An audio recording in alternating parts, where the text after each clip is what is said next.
The United States Permanent Representative to NATO, Ambrose K. Bailey Hutchison, warned Tuesday that the U.S. could take out Russian missiles that are perceived to be in violation of the Intermediate-Range Nuclear Forces Treaty should Moscow continue to violate the agreement.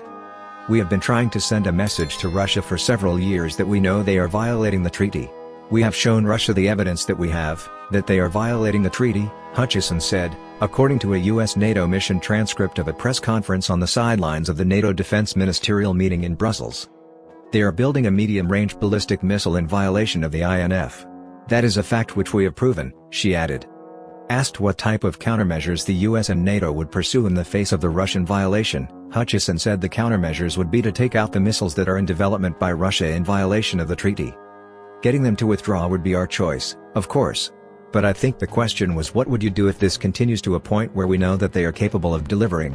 And at that point we would then be looking at a capability to take out a missile that could hit any of our countries in Europe and hit America and Alaska," she added. Later on Tuesday, Hutchison said she was not talking about preemptively striking Russia when she said the US would have to take out the Russian missiles.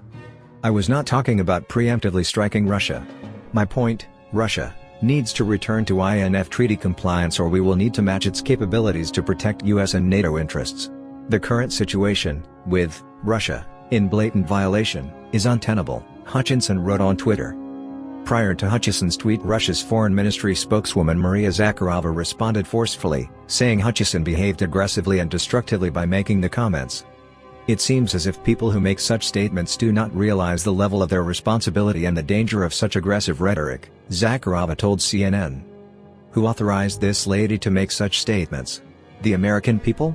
Do the ordinary people in the USA know what the so-called diplomats, who are getting paid with the money from ordinary people's pockets, behave themselves so aggressively and destructively?"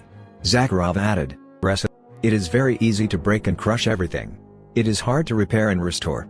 US diplomacy will have to do a lot in order to fix the aftermath of their mistakes. As for the essence of the matter, our military experts will give an expanded response," she added.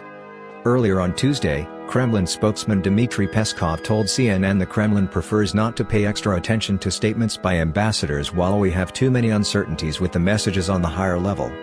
The 1987 treaty limits the types of missiles that the US and Russia can deploy.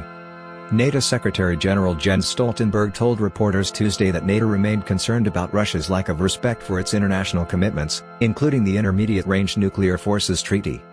After years of denials, Russia recently acknowledged the existence of a new missile system, called 9M729. Russia has not provided any credible answers on this new missile. "All allies agree that the most plausible assessment would be that Russia is in violation of the treaty," he added.